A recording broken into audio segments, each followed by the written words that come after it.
Hey everyone, talking about Oroville by Xerjoff, which as you can see is full bottle worthy for me. Very rare for a fragrance to be, but this was for me.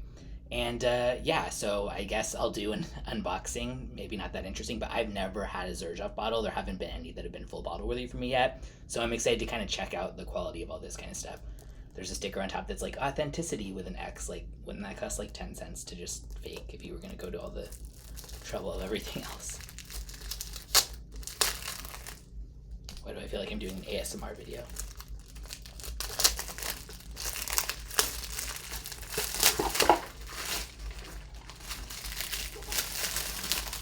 Really exciting watching me take wrapping off of stuff, I'm sure. So, okay. Wow. Yeah, so this feels really sturdy, nice kind of like gold foil stuff on it. Well, this looks fancy. Yeah, this is pretty nice too. A shooting star can fall to earth and straight into your soul.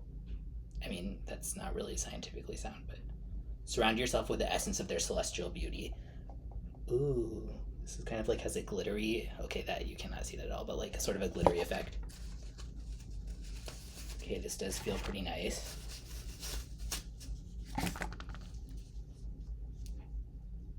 Like Rapunzel's hair. What's going on here?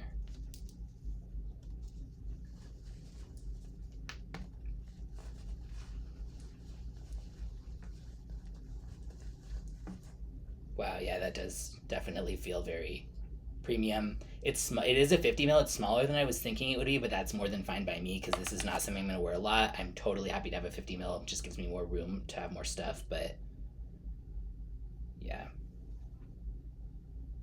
Again, apologies for how poor the filming is on this, but supposedly part of this package is like a real part of a meteor or something like that. I read that everything in the Shooting Star collection is.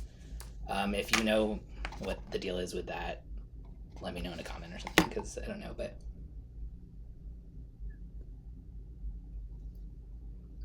nice heavy sturdy cap.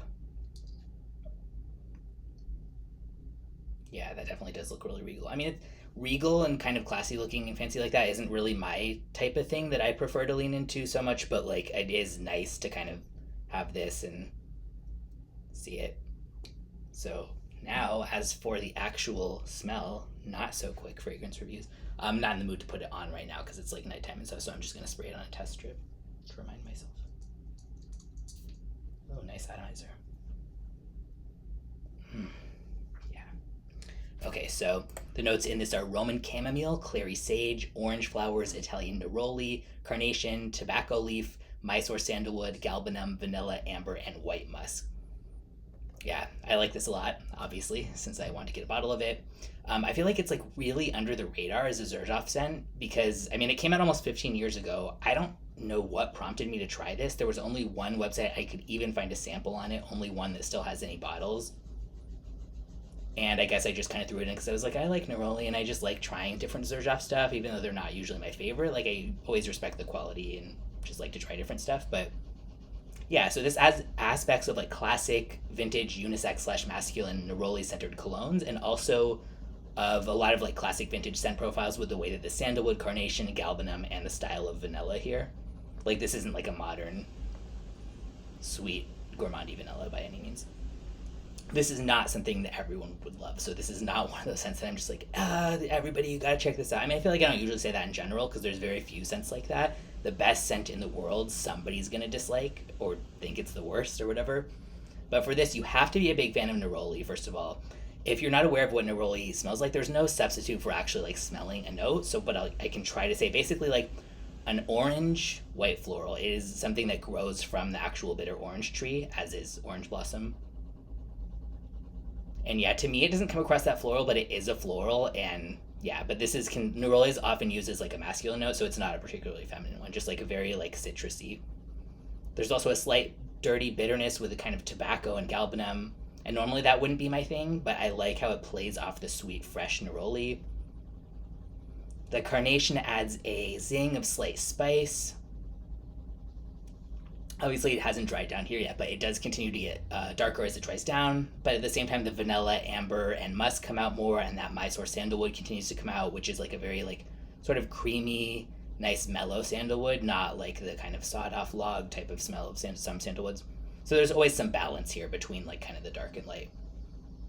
Yeah, I really like it. And if you like the idea of neroli, carnation, Mysore sandalwood scent with some bitterness along with some sweetness, and you're down with kind of vintage scent profiles, absolutely worth trying if you can find it. Unisex leaning masculine, I would say. $260 for a 50 milliliter. There's the only place that has it. I'll link in the description if they still have it as of right now of where I got mine. This also has good longevity and projection. Yeah, again, if you don't like vintage type of scent profiles, which I'm very picky about, I love to try vintage stuff because I just like from a historical fragrance interest perspective, I just find that really interesting. And sometimes I am like, wow, this is so good. But vintage scent profiles can be a bit hit or miss, but for me this is perfect. Just it takes all of the elements that I like about those kind of with the, like the neroli, the way the orange is done, the way that it's like has the darkness but isn't too bitter or extreme. Yeah, I think this would lean mature probably. In fact, I hesitated at first, like, do I want to bellow this? It feels like it just leaned a little bit more mature than my taste, but I was like, you know what, I can grow into this. I really like it, and it's gonna be next to impossible to get a bottle soon. So, yeah. So yeah, finally my first full bottle were the Xerjoff. I do need to retry Cruz del Sur too, by Xerjoff, which is like a mango smoothie-ish sort of vibe. That one didn't work on my skin, but I do kind of want to resmell it. But yeah, happy to have this bottle, and it's always just such a rush for me to find a full bottle worthy fragrance because now after I've almost hit the 4,000 mark for fragrances that I've tried, this is I think somewhere around my 30th full bottle worthy. So very rare and very exciting for me when it happens. And yeah, I'll link in the description where as of recording this you can get a bottle or sample.